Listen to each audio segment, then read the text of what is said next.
आती है, जनप्रतिनिधियों पर आती है कि देश का संविधान चाहे जितना अच्छा लिखा गया है, यदि उसको लागू करने वाले, यदि उसका पालन करने वाले लोग बुरे हैं, तो कितना भी ये जो अंबेडकर जी का कोट है, मुझे लगता है वो आधार है संविधान की सफलता या विफलता। और इस दृष्टि से संविधान दिवस समारोह हम सबके लिए इंट्रोस्पेक्शन का दिन भी है कि संवैधानिक मूल्य, जिन मूल्यों के आधार पर आजादी की लड़ाई लड़ी गई, उन मूल्यों का हमारे चरित्र के द्वारा कितना प्रस्फुटन होता है। संविधान को जब हम एक सब्जेक्ट के रूप में पढ़ते हैं तो ये पॉलिटिकल साइंस और पब्लिक एडमिनिस्ट्रेशन का एक स्पेसिफिक विषय होता है, लेकिन संविधान प्रत्येक नागरिक को प्रभावित करता है। और इसलिए संविधान की मूल आत्मा का दर्शन, संविधान लिखने वालों के मन में क्या था, संविधान सभा की जो लगभग 3 साल बहस चली, उस समय उन सदस्यों के मन में देश को देने के लिए क्या था। तो संविधान मात्र एक कानून की पुस्तक के रूप में देश को देकर जाएं, या जो लॉन्गेस्ट अनब्रोकन लिविंग सिविलाइजेशन का एक कंटिन्यूटी जिसे हम कहते हैं कि हमारी एक संस्कृति सनातन समय से अविच्छिन्न अविरल बहती आई है, उसी के घटक के रूप में संविधान को दिया जाए। इस बात पर सबसे कम चर्चा होती है। जब संविधान सभा में ये बात चली, अंत में जब ड्राफ्ट अप्रूवल हो गया कि अंततः देश के सामने संविधान किस रूप में प्रस्तुत किया जाएगा, तो हमको बताया जाता है, पढ़ाया जाता है कि ये यहां से लिया, ये यहां से लिया, लेकिन सदस्यों का एक मत था कि भारत की जो निरंतर चलती आई संस्कृति है, अलग अलग स्मृतियां आई है, उसमें एक आधुनिक स्मृति के रूप में भारत की उस परंपरा की, भारत की उस संस्कृति के एक अटूट अंग के रूप में संविधान को देश के सामने प्रस्तुत किया जाना चाहिए। और इसलिए संविधान की जब मूल लेखन हुआ तो जो 22 भाग संविधान के हैं उसमें 28 चित्र रखे गए। ये चित्र इसलिए थे, यदि वो टाइपशुदा एक पुस्तक होती, बाद के समय में हमको आज जो संविधान बाहर दिखाई देता है वो निश्चित रूप से कानून का लेखन है और वो देश के लिए, देश को चलाने में सफल सिद्ध हुआ ही है, लेकिन वो हमारी संस्कृति का एक अभिन्न अंग है। वो भारत के संविधान सभा के जो उस समय के जो इमोशंस थे वो जो मूल प्रति है उसमें प्रकट हुए हैं। और किस तरह से एक अविच्छिन्न परंपरा है, तो जो चित्र 28 चित्र कुल हमको संविधान में दिखाई देते हैं, वो राम, कृष्ण, महावीर, बुद्ध, शिवाजी, विक्रमादित्य, लक्ष्मीबाई, सब एक परंपरा के रूप में, गुरुकुल, महाबलीपुरम, गंगा अवतरण, और सबका कुछ ना कुछ जहां वो चित्र हैं, उन चित्रों का उस भाग से कुछ ना कुछ संबंध है। अब नागरिकता का जो भाग आता है, वहां पर वैदिक गुरुकुल का चित्र, जब हमने ये पहली बार विषय रखा था तो दुर्भाग्य से हमने अपने विद्यार्थियों और शिक्षकों से पूछा था कि आपको इसके बारे में जानकारी है क्या, कि संविधान में कुछ चित्र भी हैं। 1-2 को छोड़कर सबने इस बारे में अपनी अनभिज्ञता जाहिर की थी। कुछ लोगों ने यह भी कहा था कि यह बनाया हुआ नैरेटिव है। वो संविधान सभा के आदर्श, उस समय की डिबेट, क्योंकि हमको बहुत संक्षिप्त में मुझे अपनी बात रखनी है, नहीं तो उस समय की जो डिबेट संविधान सभा के सदस्यों से हुई, और सब बाद में अलग अलग मत रखते हुए अपना मत सब में विलीन किया, लेकिन जो हमारे अब नागरिक कैसा हो, तो संविधान का कानून तो यह है कि बाय वर्च्यू ऑफ हिज और हर बर्थ कोई भी व्यक्ति भारत का नागरिक होगा। लेकिन वहां पर वैदिक गुरुकुल का चित्र दिया कि नागरिकता का सुयोग्य प्रमाण देना है तो उसके लिए अच्छा चरित्र होना चाहिए, एक अच्छा नागरिक, सिविक ड्यूटी, सिविक सेंस, वो देश के लिए कुछ कर सके, तो शिक्षा उसका आधार रहेगा। और इसलिए हमको वहां पर वैदिक गुरुकुल में भाग 2 जो नागरिकता का है, वहां पर ये चित्र दिखाई देता है। भाग 3 जो मौलिक अधिकारों का है, वहां राम, सीता और लक्ष्मण के चित्र हैं। मौलिक अधिकार जहां वो गांधी के राम राज्य की संकल्पना का वहां पर प्रदर्शन है कि अंतिम व्यक्ति का अधिकार जिस राज्य में सुरक्षित रहे, वो कहीं ना कहीं ऐसा राज्य होना चाहिए। इसलिए कृष्ण का चित्र है अर्जुन को गीता का उपदेश देते हुए नीति निर्देशक तत्वों में। राज्य की नीतियां किस तरफ होगी, निष्काम कर्म योग सबके भले के लिए, धर्म की स्थापना के लिए। इसलिए कृष्ण और अर्जुन का चित्र है। ऐसे कई सारे, यदि हम इन सब चीजों को, केंद्र राज्य भाग 11 है, केंद्र राज्य संबंध में अश्वमेध यज्ञ का चित्र है। वो जो हमको बताया जाता है संविधान लचीला भी है और कठोर भी है, तो अश्वमेध यज्ञ का मतलब केंद्र, कुछ अधिकार केंद्र के पास रहेंगे, उसकी सार्वभौमिकता रहेगी, लेकिन जो छोटे छोटे राजा हैं उनकी स्वायत्तता कुछ मामलों में और उनके कल्याण की जिम्मेदारी। कितना बड़ा चिंतन था। मैं कई बार ये सोचता हूं कि यदि ये चित्र आज बनाए होते तो कितना बड़ा वितंडा हो सकता था। भारत की परंपरा से अलग हटकर इसको देखा नहीं जा सकता। विधि का शासन यदि होना है तो वो राम के आदर्शों के अनुसार, कृष्ण के निष्काम कर्म के अनुसार होना है। कई सारी चीजें ऐसी भी हैं जो जस्टिफाइबल नहीं है। आप मौलिक अधिकार को न्यायालय में ले जा सकते हैं, लेकिन नीति निर्देशक तत्वों को नहीं ले जा सकते। लेकिन भारत में इसे कर्तव्य माना, राज्य शासन का कर्तव्य, और हमको मालूम है कि वहां पर कृष्ण और अर्जुन का चित्र इसीलिए दिया है। जो कुछ ठीक हो, संविधान सभा, हम भारत के लोगों, जो उद्देशिका है we the people of India, यहां से शुरू होता है। इस बात पर भी प्रश्न आ सकता है कि संविधान सभा के जो लोग थे, जिनका वयस्क मताधिकार से निर्वाचन नहीं हुआ था, जो प्रांतीय विधायिकाओं से आए थे, लेकिन कितना बड़ा मन था। We the people of India, जो ट्रूली रिप्रेजेंट करते थे, नहीं करते थे, लेकिन भारत के भाव को रिप्रेजेंट करते थे। इसलिए भारत के लोग, यानी एक जो वेद काल से लेकर जो थे, जो हैं, जो रहेंगे, और हम भारत के लोग में एक बड़ी बात थी कि जो भारत होने का अर्थ केवल ज्योग्राफिकल एंटिटी नहीं है, एक लिविंग वाइब्रेटिंग एंटिटी है। वो मेरे आचरण से दिखेगा। तो नीति निर्देशक तत्व इसलिए जरूरी नहीं था हर चीज कानून से चलेगी, नीतियों से चलेगी। हमको मालूम है राइट टू एजुकेशन एक्ट और पंचायती राज जैसे बड़े मामले अंततः जमीन पर उतरे। हालांकि समान नागरिक संहिता और गोरक्षा जैसे मामले भी नीति निर्देशक तत्वों में शामिल है।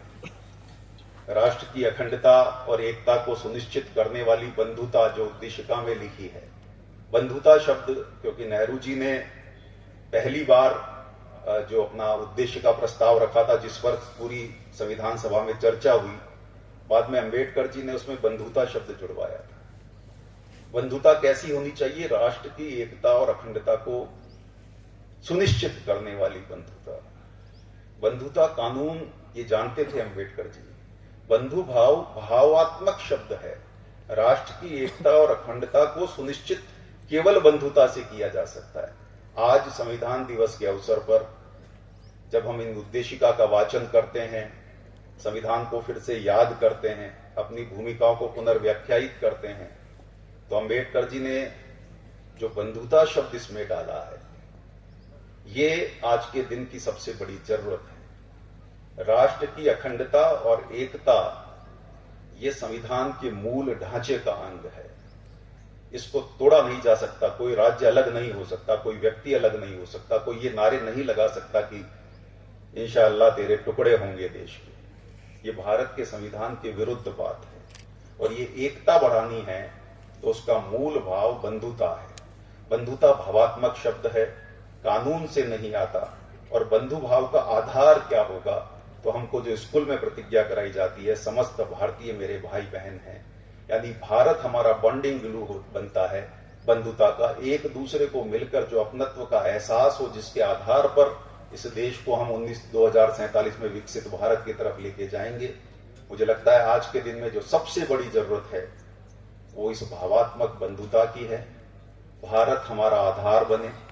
हम में से कुछ लोग जरूर भारत और भारत माता के शब्द पर ऐसा नैरेटिव आता है, लेकिन हमारे समान सुख दुख, हमारा समान इतिहास, हमारी समान परंपराएं, हमारी समान संस्कृति, हमारा सहजीवन, ये आधार बने और उस बंधुता के आधार पर राष्ट्र की एकता और अखंडता को सुनिश्चित करते हुए हम सब अपना इस यज्ञ में आहुति दे सकें।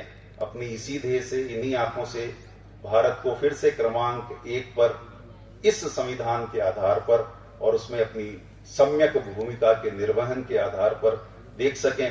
इतना सब आपके चरणों में प्रार्थना करते हुए मैं अपनी बात समाप्त करता हूं। धन्यवाद श्रीमान महोदय। संविधान की गरिमा, लोकतंत्र की शक्ति और नागरिकों का कर्तव्य अधिकार की महत्वता पर आपका विचारपूर्ण संदेश हम सभी को नई दिशा प्रदान करेगा। मैं अत्यंत विनम्रता पूर्वक आग्रह करती हूँ श्रीमान, आप मंच पर पधारें और अपने प्रेरणादायी उद्बोधन से हमें मार्गदर्शन प्रदान करें। कर सेट कर, इसको खोल नीचे से खोल। ओ भाई बीच में मत आना ना, आप इधर मैं आ रहा हूं। मंच पर उपस्थित चालू नारायण लाल जी, गुप्ता जी, कुलगुरु सुरेश कुमार अग्रवाल जी, उपस्थित सभी आचार्य, शिक्षकगण, वरिष्ठ अधिकारीगण, कर्मचारीगण, छात्र छात्राएं, छायाचित्रकार, मीडिया बंधु, भाई और बहनों, महर्षि दयानंद सरस्वती विश्वविद्यालय अजमेर में आज संविधान दिन मनाने का कार्यक्रम यहाँ रखा है। मैं इसीलिए यहाँ के कुलगुरु, सभी अध्यापक और विद्यार्थियों को बहुत बहुत धन्यवाद देता हूँ, उनको शुभेच्छा भी देता हूँ। जैसे कि ये जो संविधान का दिन अपन मना रहे हैं, तो संविधान समर्पण किया वो इसी दिन 26 नवंबर 1949, लेकिन ये किसी को ज्यादा मालूम भी नहीं था। लेकिन गए 8-10 वर्षों में जब पंतप्रधान मोदी जी बने, तब उन्होंने ये परंपरा शुरू की कि संविधान दिवस मनाया जाए। और अभी सभी और देश भर में ये संविधान दिन मनाया जाता है। आप उसका चित्र भी देखते हैं, आपके संविधान पार्क में भी उसका चित्र है।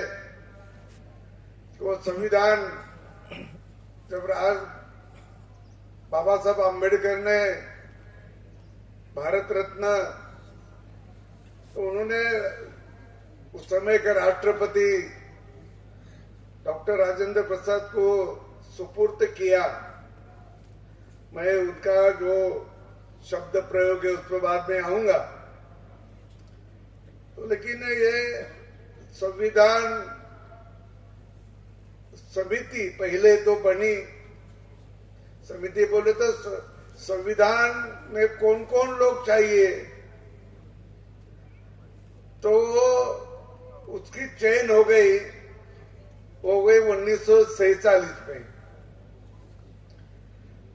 और ऐसा उस समय जो कुछ अपने देश में विधानसभा के सदस्य थे, 5 लोग जिसका नाम सजेस्ट करेंगे वो जो संविधान समिति होगी उसमें वो चयन जाएंगे।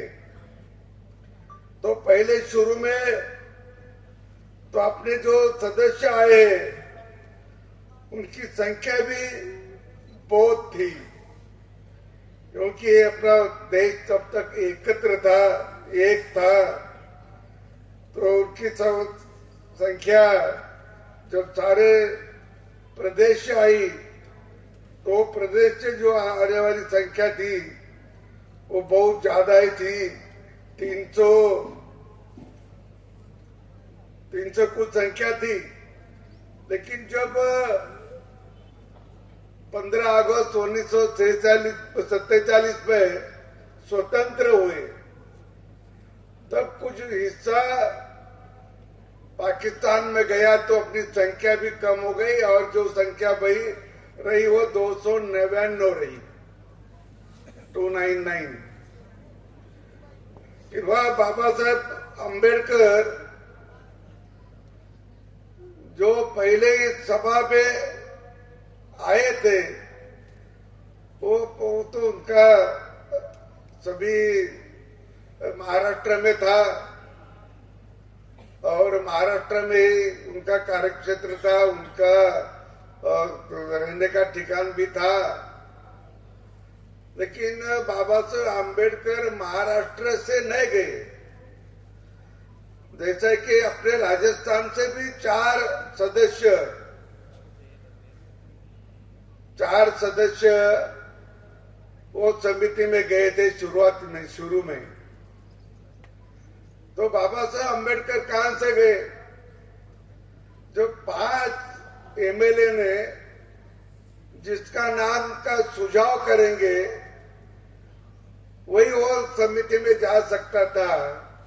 महाराष्ट्र के कोई एमएलए ने उनका नाम सजेस्ट नहीं किया। तो बाद में पश्चिम बंगाल के मंडल नाम के एक एमएलए और उन्होंने उनके वहां के और 4 एमएलए को एकत्र करके ऐसे 5 जनों ने बाबा साहब अम्बेडकर का नाम इस समिति के लिए सुझाव किया। तो बाबा साहब आए थे पश्चिम बंगाल से, वो 300 कुछ संख्या थी जब। लेकिन भारत का विभाजन हुआ तो बाबा साहब जिस एमएलए के क्षेत्र से आए थे वो सब क्षेत्र वो गया पाकिस्तान में। तो बाबा साहब अम्बेडकर का सदस्य थे भी गया। लेकिन जो समिति में जो लोग थे सब पूरे उसमें उसको लगा कि बाबा साहब नहीं रहे तो अपना संविधान का काम पूरा नहीं होगा। फिर उन्होंने सरदार वल्लभ भाई पटेल को रिक्वेस्ट की, विनंती की कि बाबा साहब को कहीं से भी समिति में भेजो। तो फिर हमारे महाराष्ट्र के जब मुख्यमंत्री थे बाला साहब खेर और उनको सरदार वल्लभ भाई पटेल ने फोन किया और बोले एक सदस्य का आप इस्तीफा लो और उनकी जगह बाबा साहब अम्बेडकर को भेजो क्योंकि उनकी बहुत जरूरत भी है। तो ऐसे इसमें जयकर नाम के एक सदस्य थे, उनका इस्तीफा लिया और इसमें बाबा साहब अम्बेडकर को वहां भेजा और फिर इनकी एक कुछ प्रारूप पहले समितियां बनाई, 7 समितियां बनाई, 7। जैसे एक प्रारूप समिति थी उसके 7 सदस्य थे। वो सदस्य भी मुझे मालूम है कि एन गोपाल स्वामी थे, अल्लादी कृष्ण स्वामी अयंगर थे, डॉक्टर के मुंशी थे, सैयद मोहम्मद सादुल्ला थे, एन माधवराव थे, टीटी कृष्णमाचार्य। एक टीटी कृष्णमाचार्य जो है कि राजस्थान से गए थे। ऐसे 7 सदस्य उसमें थे और ये प्रारूप समिति के प्रमुख थे डॉक्टर भारत रत्न बाबा साहब अम्बेडकर। और फिर दूसरी एक समिति हो गई संघ शक्ति समिति, जो स्टेट हो गए, प्रांत हो गए, उसकी एक समिति बनाई गई संघ शक्ति समिति। उसके पंडित जवाहरलाल नेहरू अध्यक्ष थे। संघीय संविधान समिति भी बनाई, उनके भी अध्यक्ष पंडित जवाहरलाल नेहरू थे। प्रांतीय संविधान समिति, ये प्रांतों के और एक संविधान, उनका क्या क्या संविधान में रहना, इसके लिए एक समिति बनाई थी। उसके प्रमुख थे सरदार वल्लभ भाई पटेल। और संचालन समिति के सदस्य थे डॉक्टर राजेंद्र प्रसाद। प्रक्रिया विषयक नियमों की समिति थी डॉक्टर राजेंद्र प्रसाद। और मौलिक अधिकार, अल्पसंख्यक जनजाति और अपवर्जित क्षेत्रों के सलाहकार समिति के प्रमुख थे सरदार वल्लभ भाई पटेल। ये 7 समितियां उसमें प्रमुख थी। और उसमें फिर अपनी जो प्रारूप समिति बनी, उसमें सबका सहयोग भी है। और उसका सहयोग के बारे में अभी गुप्ता जी ने आपको बोला भी है। भारतीय संस्कृति के प्रतीकार जिन्होंने आक्रमण कार्यों को तगड़ा प्रतिकार किया, वो भारत के जो लोग थे, जो प्रमुख थे, वो उसका जो महाराजा वगैरह हो गए, उनके भी वहाँ फोटो थे। जैसा शिवाजी महाराज का नाम लिया, जैसा राणा प्रताप जी का भी था, उसका झांसी के रानी का भी था, क्योंकि वो अपनी पराक्रम है। अपना देश जो है 1200 साल तक जो कोई न कोई आक्रमणकारी हमारे यहाँ आक्रमण करते थे, उसको हम परास्त करते थे। और कई राजाओं ने तो वो आक्रमणकारी के साथ भी अपना सब व्यवहार उनके साथ करते थे, उनके मांडलिक भी बने। लेकिन चित्तौड़ और मेवाड़ जो है, वहां का कोई राजा मांडलिक नहीं बना। वो लड़ते रहे, आखिरी तक लड़ते रहे। ये भी आप सब जानते हो। और ऐसी जो समिति, वो प्रारूप समिति ने जो संविधान बनाया, और वो संविधान 19 अगस्त 1947 को संविधान सभा के द्वारा जो अर्पित किया, और उस समय जो अर्पित किया उसका बहुत अच्छी तरह से शब्द प्रयोग भी किया। कुछ शब्द प्रयोग का उल्लेख गुप्ता जी ने किया, बंधुत्व है संविधान, लेकिन मुझे एक शब्द में बहुत उसका महत्व ज्यादा लगता है कि वो इस संविधान की अंगीकृत, अधिनियमित और आत्मार्पित करते हैं। आत्मार्पित, वो ये नहीं उनमें लिखा कि हम सुपुर्द करते हैं, हम देते हैं, ऐसा नहीं, आत्मार्पित करते हैं। इसका मतलब दिल से, आत्मा से। हमारे जो आत्मा होता है, जो आत्मा से भी हम आपको सुपुर्द करते हैं, ऐसा ही आत्मार्पित शब्द उन्होंने लगाए। इसमें बड़ा बहुत भाव भी आता है, इसमें समर्पण की भावना भी आती है, इसमें त्याग की भावना भी आती है। और इसमें हमारे संविधान के बारे में भी बहुत महत्वपूर्ण भी हमारे मन में जो आता है, वो सब उसमें एक शब्द में उन्होंने दिया है। ये भी बहुत बड़ा अच्छा उन्होंने समर्पित किया है, अर्पित किया है। और जब हमारा संविधान तो बना, लेकिन हम जब स्वतंत्र हुए तब स्वतंत्र होने के बहुत दिन अपन स्वतंत्रता चाहते थे। 1857 का युद्ध बोले समर, आपको जानते। 1857 में मंगल पांडे ने जो वहां मिलिट्री में थे उनके ब्रिटिशों के, लेकिन उन्होंने वहां किसी लोगों को बंदूक से मारा, उड़ाया, तो वहां से ये चल रहा है। इसके पहले भी कोई लोगों के मन में होगा अपन स्वतंत्र होना करके, भारत स्वतंत्र होना करके, और भारत ये जो गुलाम बना, वो गुलाम देखिए बना जिसका उल्लेख कल पंतप्रधान मोदी जी ने भी किया है, मैंने भी बहुत बार किया उसका उल्लेख। तो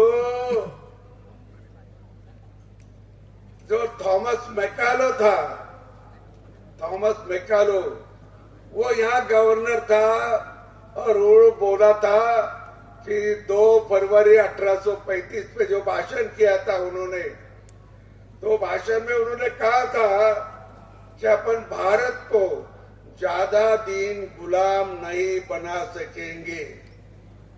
तो क्यों? तो भारत के लोगों में नैतिकता बहुत है, प्रामाणिकपना है, ईमानदारी है, एक दूसरों को मदद करने की इच्छा शक्ति भी है। और वो मैं हिंदुस्तान में सभी और घुमा, मुझे कहीं चोर मिला नहीं, मुझे कहीं भीख मांगने वाला भी मिला नहीं। इतना समृद्ध देश था। तो फिर उन्होंने कहा इनको गुलाम बनाना है तो इनका जरा इनकी जो संस्कृति है वो जड़ से उखाड़ना चाहिए, उनकी शिक्षा पद्धति बदलना चाहिए, उनको भूखे रहना चाहिए। और ये जो उन्होंने भूखे रखना और इसका जो सही जो हुआ वो भी आपको को मालूम है कि उन्होंने कितना लूटा, कितना लूटा, कितना लूटा। तो उसका एक उदाहरण भी महात्मा गांधी जी ने अहमदाबाद में एक भाषण दिया कोर्ट के सामने, और वो तारीख 23 मार्च 1922 की, 23 मार्च 1922 को महात्मा गांधी ने खुद बोला, अंग्रेजों ने हमें इतना लूटा, हमारे पास कोई रखा नहीं। हमारे घरेलू उद्योग हो गए थे वो बंद कर दी, हमारी शिक्षा पद्धति बंद कर दी, हमारा संस्कृति और पारंपरिक जो शिक्षा थी वो भी बंद कर दी, और हमको इतना लूटा, हम अभी मर रहे, खाने से मर रहे, अभी हमारा भूख बलि हो रहा है। ये महात्मा गांधी का 1922 का भाषण है। और 1835 का वो लॉर्ड मैकालो का भाषण है, कल उन्होंने इंग्लैंड में किया वो कि उसके पास, भारत के पास समृद्धि बहुत है, वहां कहीं भीख मांगने वाला नहीं, कोई नहीं। तो इतना हमको लूटा, हमारे पास जो तो लेके गए उतना नहीं, तो हमको ज्यादा लूटा और इतना लूटा, हमारे पास कोई रखा नहीं। हमारी जमीन कम कर दी, सब कम कर दिए, टैक्स बढ़ाए वगैरह, सब आपको मालूम है। ऐसा जो चल रहा था बहुत दिनों से, तो मंगल पांडे के ओर से वो ध्यान में आ गया कि इस देश में अभी स्वतंत्र की मांग हो रही है, और स्वतंत्र के लिए लोग अभी रास्ते पे उतर रहे हैं। और आपको मालूम होगा कि यहाँ कलकत्ता का एक उन्मत्त न्यायाधीश, उसका नाम है किंग्स फोर्ड उसका नाम है। तो उन्होंने शिक्षा दी बहुत लोगों को, और छोटे छोटे बच्चों को भी क्या शिक्षा दी कि इनके कपड़े उतारो और उनको पीटो। ये छोटे बच्चे को ऐसी शिक्षा देने के बाद वहां का एक तरुण, वहां के दो तरुण, एक का नाम है खुदीराम बोस और दूसरे का नाम है हमारा प्रफुल्ल चक्रवर्ती, प्रफुल्ल चाके भी उसको बोलते हैं। अरे खुदीराम बोस अरे दोनों ने 30 अप्रैल 1908 में वो किंग फोर्ड पे जो चल रहा था उसकी गाड़ी पे बॉम्ब फेंका, लेकिन वो गाड़ी उसकी नहीं थी, दूसरों की थी और वो दूसरे दो लोग मर गए, ये वैसा ही था। लेकिन बाद में चक्रवर्ती ने तो खुद गोली मार के वो मर गए, लेकिन बोस को तो फांसी हो गई और फांसी हो गई वो ज्यादा दिन नहीं। दूसरे मदन लाल धिंगरा का भी आप जानते होंगे कि उन्होंने 1 जुलाई 1909 में उन्होंने वहां जो करजन वायली था कि जिन्होंने यहाँ बहुत बड़ी शिक्षा दी, लोगों के बारे में बहुत अच्छा नहीं बोलता था, उसको लंदन में जाकर मारा, लंदन में जाकर वहां जाकर मारा उसको। और ऐसा दूसरा भी हमारे इधर महाराष्ट्र में हुआ, नासिक के जिला अधिकारी थे जैक्सन, उसको तो अनंत कानेरे ने ऐसा बराबर टिपा मार डाला। और ये सभी और चले, अनंत कानेरे 16 साल का था, खुदीराम बोस 19 साल का था। इतने कम आयु में भी भारत माता के दृष्टि से भारत देश के लिए और जो अन्याय अत्याचार होते थे उसके विरोध में खड़े रहे।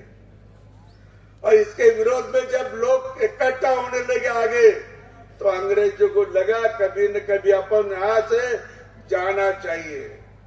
उनका एक हमारे लोकमान्य बाल गंगाधर तिलक पुणे के थे, बैरिस्टर भी थे, और उन्होंने लखनऊ में 1916 में कांग्रेस के अधिवेशन में भाषण दिया था कि आप चले जाओ, आप ही निकलो यहाँ से, कल सुबह यहाँ से निकलो। अधिवेशन का उनका भाषण है, हम आपको यहाँ नहीं रहने देंगे। और जो कोई इंग्लिश अधिकारी मिलता था उनको मुंह पे बोलते थे आप चले जाओ, यहाँ से चले जाओ, नहीं तो हम आपको रहने नहीं देंगे। ये उनका भी भाषण है 1916 का। तो ऐसे बहुत से अंग्रेजी के विरोध में वातावरण तैयार होगा और 1935 में उन्होंने कायदा किया, नियम बनाया कि भारत को अभी देना पड़ेगा, भारत छोड़ना पड़ेगा। तो इसीलिए वहां के भी इलेक्शन वगैरह ऐसा कानून बनाया। 1937 में सारे देश पे विधानसभा के चुनाव भी हुए थे। पहला चुनाव हो गया विधानसभा का तो 1937 में हुआ, और बाबा साहब आम्बेडकर का पक्ष भी वहां खड़ा था। और बाबा साहब आम्बेडकर के पक्ष के 17 एमएलए चुन के आए थे, 17 एमएलए, और उनका चिन्ह था मानुस। उनका चिन्ह था मानुस। वो पहली लोकसभा वगैरह कैसे लड़ती थी, 52 की लोकसभा भी कैसे लोगों ने उसके पहले तो किया, लेकिन 52 के लोकसभा में भी कैसे, अभी तो मशीन है, पहले तो अपने बैलेट पेपर था। तो उसके पहले जो पहले इलेक्शन हो गया वो ऐसे डब्बे रखते थे उम्मीदवार के नाम से, डब्बे रखते थे, उसमें उसका नाम लिखते थे, उसका चित्र उसको चिपकाते थे, और जो चिट्ठी देते थे उनके नाम की वो चिट्ठी आपको जिस उम्मीदवार को मतदान करना है उसमें डब्बे में डाल दो। ऐसा मतदान होता था। तो जब बाबा साहब का दूसरे समय में कुछ एमएलए आए नहीं, इसलिए उनका चयन पश्चिम बंगाल से हुआ, मैं आपको बताया है। तो ऐसे स्थिति में उनको छोड़ना पड़ेगा, और छोड़ने के जब तय हुआ तो अपने को लगा कि हमारे यहाँ या भाई 1947 में जब हम स्वतंत्र हुए, तो स्वतंत्र हुए ने तो अपन पहले भी थे अपन। कई काल उन्होंने आक्रमण करके कब्जा किया था, इतना ही।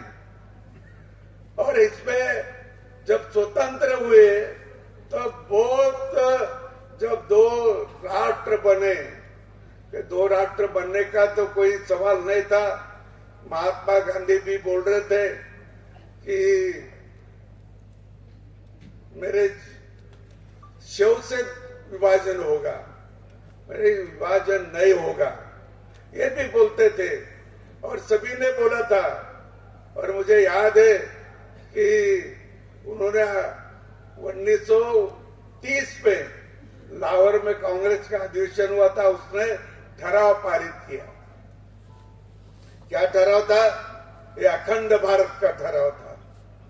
हम अब भारत को बंटने नहीं देंगे, हम भारत को अखंड रखेंगे। ये ठराव कांग्रेस के अधिवेशन में पास हुआ और वो तारीख है 26 जनवरी।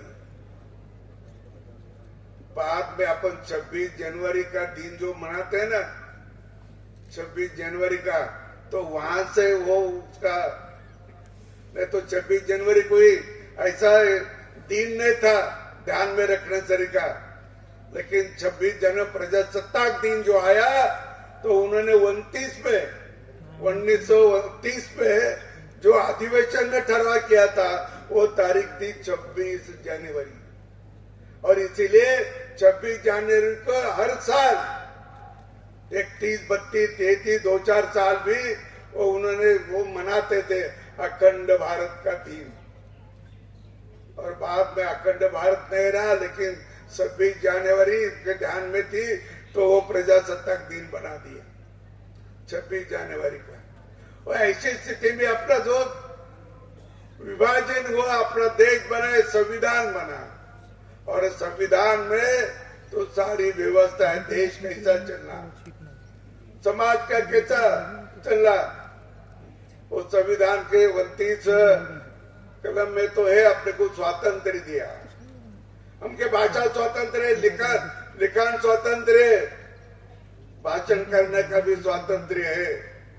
लेकिन ये स्वातंत्र जो है वो जो अपने को दिया है, लेकिन इसका मतलब ये नहीं कि हम कुछ भी बोल जाए। आप लिख सकते, आप बोल सकते, भाषण कर सकते, लेकिन ये स्वातंत्र आपको जरूर मिला है। लेकिन इसका मतलब ये नहीं कि आप अपन किसी को गाली गलौज करना, आप किसी को किसी की इज्जत निकालना, आप किसी का अपमान करना, ये उसका अर्थ नहीं है। लेकिन लोग करते हैं, संविधान हाथ में लेकर भी करते हैं। अरे संविधान में कहा दिया? संविधान के आपको अधिकार दिया है, लेकिन ऐसा अधिकार नहीं दिया गाली गलौज करने का, अपमान करने का। तो ये तो अधिकार नहीं दिया संविधान में, तो भी लोग करते, वो गलत करते हैं, संविधान के खिलाफ करते हैं।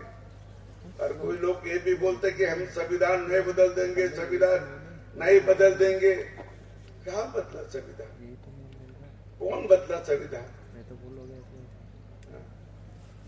संविधान बदलने का सवाल नहीं। संविधान के बाबा साहब आम्बेडकर ने लिखा है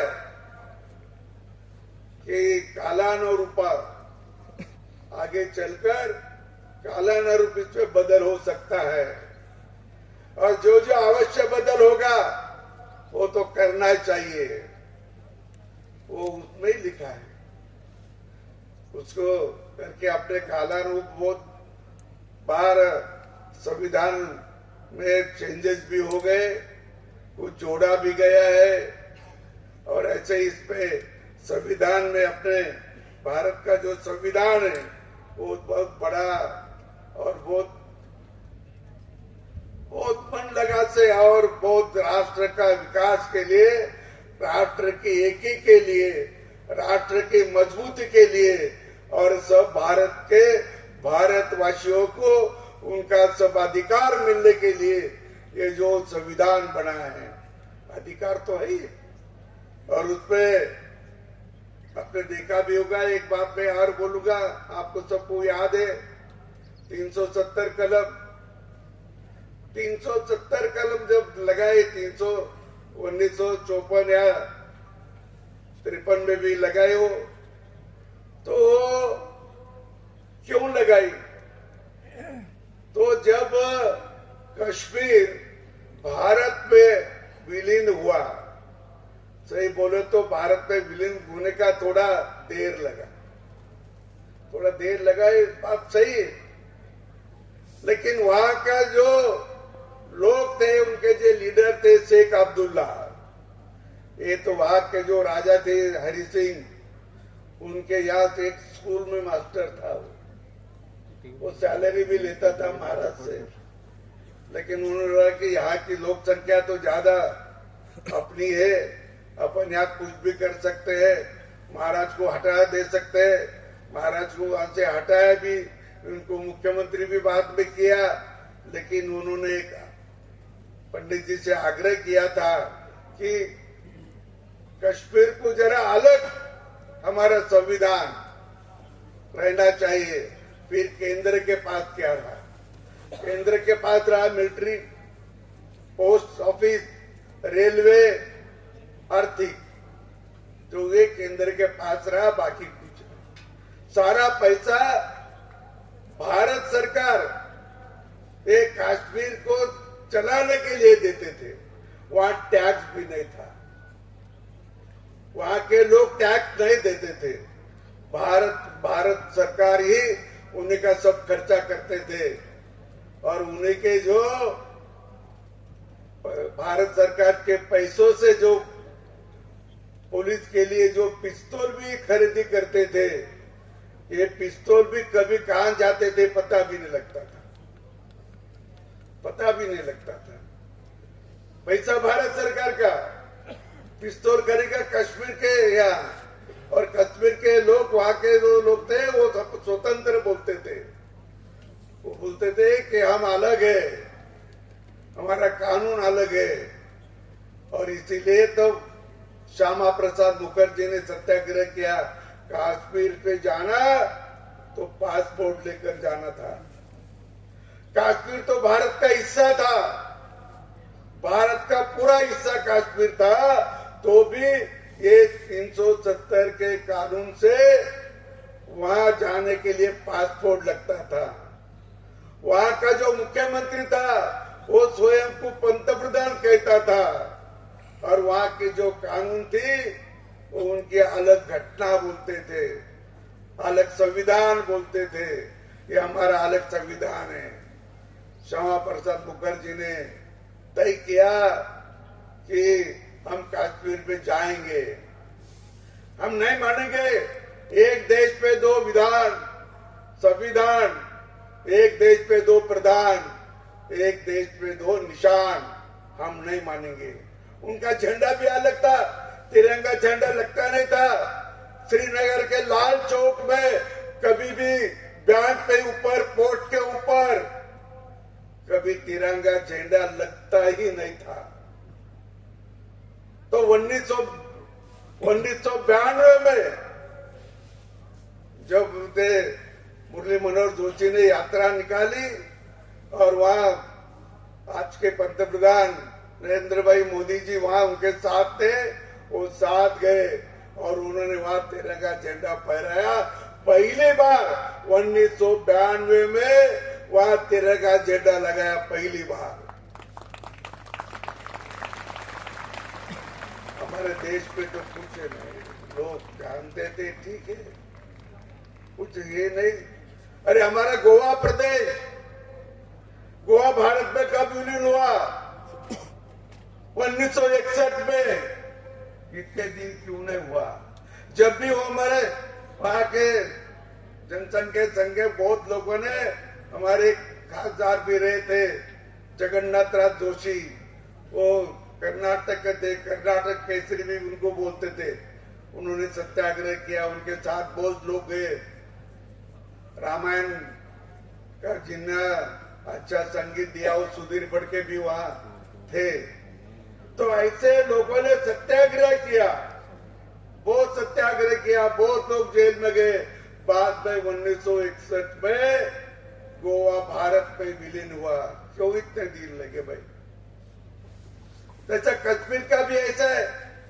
और कश्मीर का पीओ का कैसा निर्माण हुआ?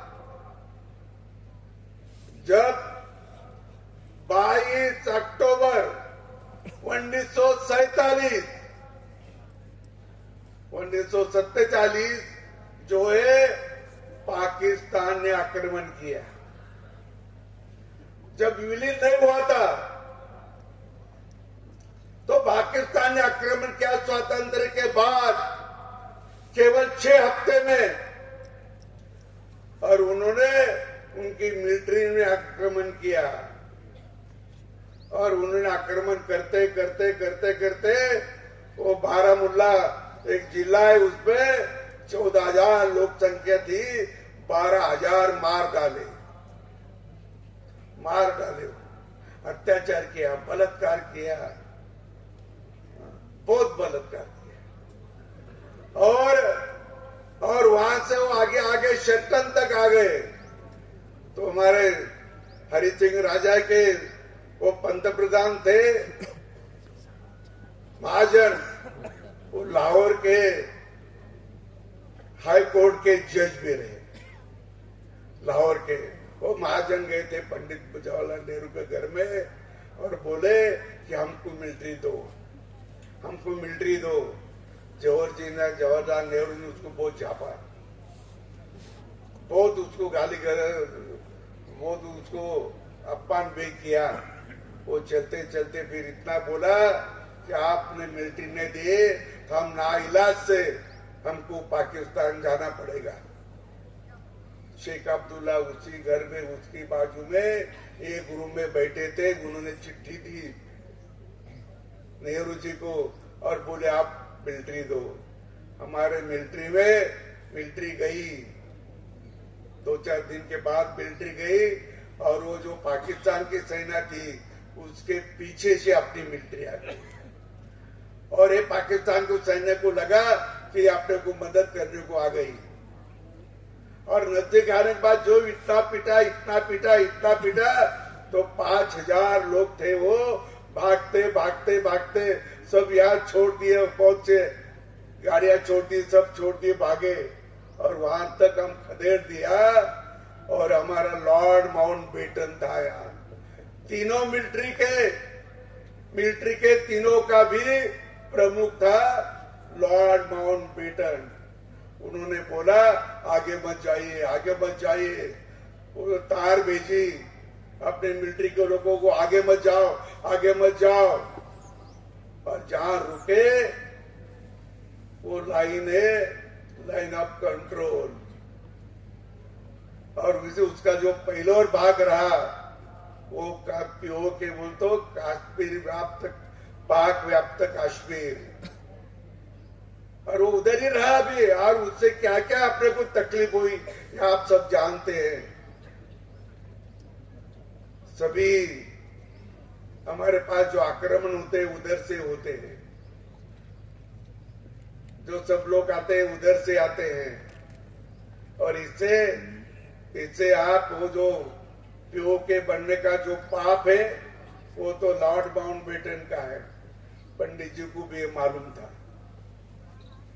और ऐसी स्थिति में अपना भारत देश और भारत की जनता आज अपने ये स्थिति में आ गई कि हम देश विदेश में भी हम अभी हमारा जो कार्यक्रम लेके चल रहे, भारत देश का विकास देख रहे, भारत की उन्नति देख रहे। अब ये उन्नति देखकर कई देशों को मन में थोड़ा शंका आ रही, उनके पेट में दर्द हो रहा है कि भारत की उन्नति ना हो, उससे कर रहे हैं। लेकिन आप रुकेंगे नहीं, आप अभी रुकेंगे नहीं, आप अब बैठेंगे नहीं। अब तो भारत तो विकसित देश बनने में ही अपना फायदा है और वो अपन करके दिखाएंगे। ये सभी लोगों की जो भावना है वो भावना यहाँ सब लोगों की भावना है। तो इसीलिए अपना देश आगे जा रहा है। मुझे समय से ज्यादा मैं बोलने तरीका बहुत है, लेकिन मैं आपसे एक ही विनती करता हूँ कि अपने जो संविधान दिन मनाने की जो यहाँ कार्यक्रम रखा है उसके लिए आपको धन्यवाद भी देता हूँ और यही कहता हूँ कि ये यूनिवर्सिटी है और ये यूनिवर्सिटी में एक अच्छे बच्चे यहाँ से पास होकर जाना, पास तो होते ही, लेकिन वो पास न को अभी पुराना पास हो जान दो, पीछे दो। हमारे शिक्षा में भी नई उर्मी आनी चाहिए, हमारे शिक्षा में भी नए नए शोध की हमारे बौद्धिक क्षमता बढ़ना चाहिए। हमारी जितनी ज्यादा बौद्धिक क्षमता बढ़ेगी उतने अपने देश को काम आएगी और इसीलिए ये विश्वविद्यालय बौद्धिक क्षमता बढ़ाने का एक साधन है और सभी इस पे आप निश्चित रूप से बौद्धिक क्षमता बढ़ाइए, जागतिक क्षमता बढ़ाइए और आपकी सभ्यता जो है, भारत की जो सभ्यता है, पूर्व से चली आ रही सभ्यता जो हमारे संस्कृति का एक भाग है, वो सभ्यता में भी रहिए। इतना ही बात करके मैं मेरे वाणी को विराम देता हूँ। धन्यवाद। सहज सरल